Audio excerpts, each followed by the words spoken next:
everyone. So, this week we are delving into this concept of social grammar. So, we're thinking about how, tying into last week's discussion where we were interrogating different conventions and traditions as they relate to standardized English and how we conceptualize standardized English, we're thinking about one particular convention that we that got brought up on the discussion board and that we discussed a little bit was this notion of grammar and proper grammar specifically, and thinking about how notions of propriety as they relate to standardized English are intertwined with different forms of systemic power.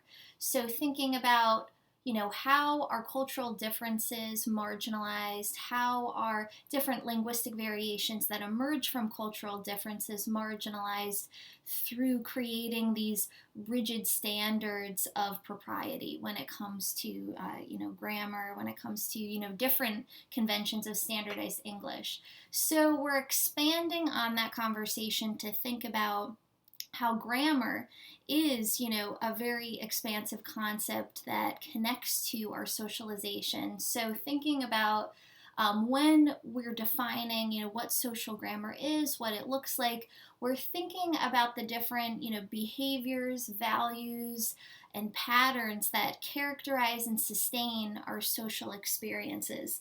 And specifically today, we're thinking about how subverting different norms and patterns that sustain our social experiences is crucial in order to make space for celebrating and acknowledging different forms of social difference. So this is going to be made more clear as we delve into some different examples of what social grammar is.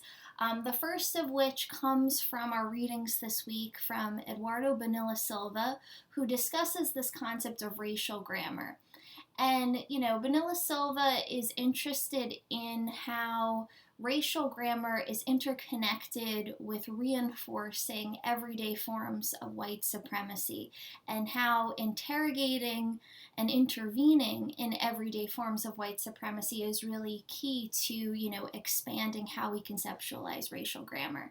So when we think about grammar as this structure that, sustains how we relate to one another, how we interact with one another, and thinking about how it connects to everyday forms of white supremacy, we're thinking about, for instance, in a digital culture that, we're all navigating on a daily basis now, we're thinking about how, particularly over the last year, conversations around, racial justice took new forms. More and more folks got involved in conversations about racial justice. And thinking about how one form of everyday white supremacy that takes shape is this assumption that people of color will educate white folks on all of the details regarding the dynamics of racism. So, instead of, potentially engaging in one's own forms of education, researching, reading, and doing all that work, that assumption that, people of color on the internet will educate you and, take on that labor to, help folks understand what racism looks like, that is definitely one form of everyday white supremacy, because we're thinking about how, if white folks did, take the initiative to educate themselves, to, just learn more about racism, then there wouldn't be that intense exhaustion that, emerges for, folks, for people of color to, engage in that education. So, people may have seen this happening particularly over the last year. And, that's just one way, that kind of assumption that, people of color are there to educate, that, they will take on that work. That's one form of white supremacy. So, thinking about how that is interconnected with, the nature of privilege, like we talked about last week, is not being able to see issues that don't impact you. So it is up to folks that do have privilege to, be able to educate themselves and seek out information and education in ways that aren't, imposing a kind of exhaustion on, people of color. So let's think about other, forms of everyday white supremacy that connect to this concept of racial grammar. So, we could think about the ways that, a big topic of conversation right now is critical race theory, and, the ways that critical race theory is seen, as something that is to be feared. Particularly, we see this among a lot of, right-wing news outlets and whatnot, where, it facilitates a lot of misinformation about critical race theory, and thinking about, if critical race theory is essentially intending to, expand the conversation around, what it means to be a social being in the world, and what it means to, have a relationship to systemic power resulting from one's identities and experiences. It's a series of expansive conversations. It's, opening up dialogues and framing critical race theory in this way that it's something to be feared, and that it's something that, is scary. That in and of itself is, demonstrating this kind of fragility that sustains everyday white supremacy, where conversations about social difference are seen as scary, particularly conversations that, initiate a kind of productive discomfort, where people are asked to grow and, greater understand their relationships to systemic power in order to, be able to, be in solidarity with groups, to be able to, support folks, to be able to, essentially create more genuine coalitions with one another, create more genuine relationships with one another. So yeah, those are some examples of everyday white supremacy that we see in action, and thinking about, Eduardo Bonilla Silva identifying this concept of racial grammar, thinking about, all of these dynamics that tie into, systemic privilege, systemic oppression, and how, these characterize our experiences. They create a particular structure of experience, and subverting, those structures means having difficult conversations, means acknowledging, different forms of privilege, and, really interrogating them. So another form of social grammar that we're thinking about this week is the grammar of gender. So, thinking about how, all of us are, socialized in various ways to understand gender in particular ways, and often we see gender in this binary way. So when I say binary, we're thinking about how gender is often structured as being only two options, when in fact there are many expansive ways to identify one's gender.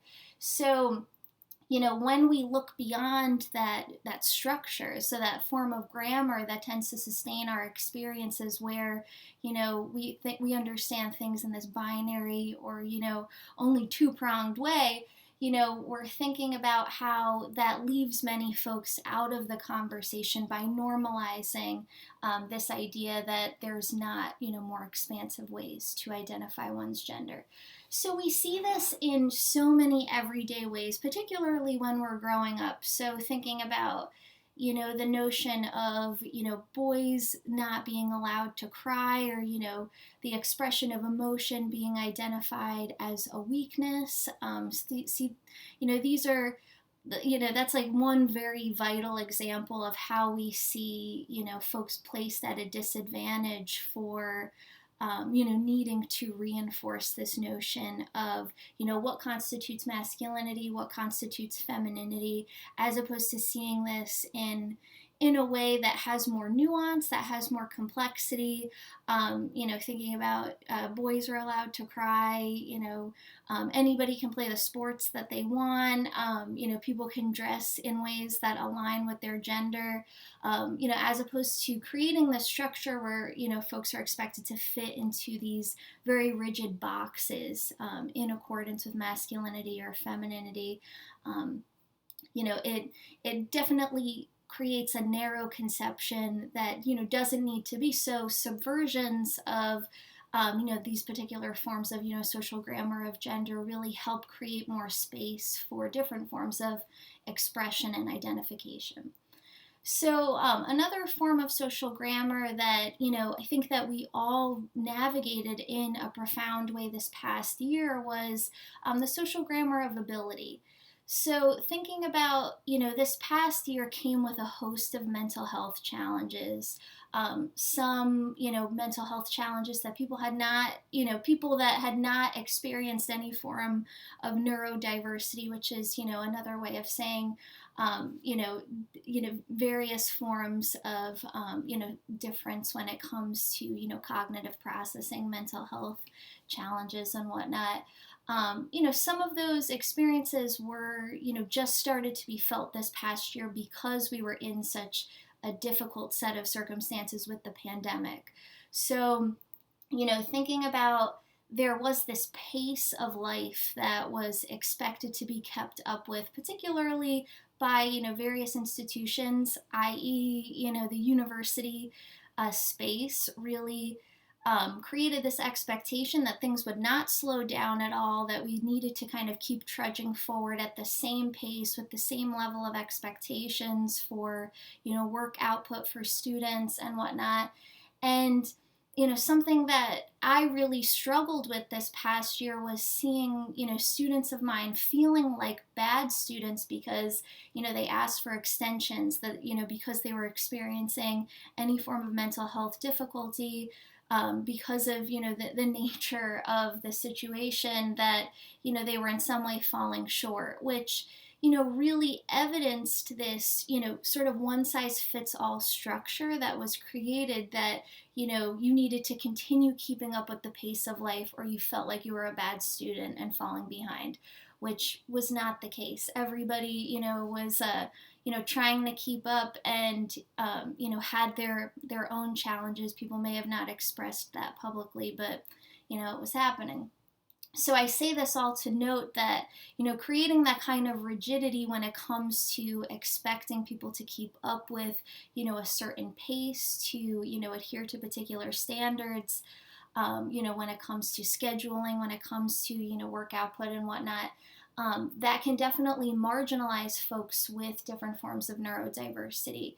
So thinking about, all of these forms of social grammar that we're discussing this week, they entail a kind of normalization that, really does in various ways leave folks behind. So thinking about, subverting those forms of, normalization, and I put normalization in, in scare quotes, because, thinking about how what we consider normal, or what we consider, the structures that we're expected to fit into, that often is reinforcing different forms of systemic power. So it's so crucial to subvert those structures, and often subverting those structures involves just acknowledging and naming that they exist in order to make space for more forms of social difference to be acknowledged and celebrated and expressed. So I look forward to talking about this more with you all on the discussion board.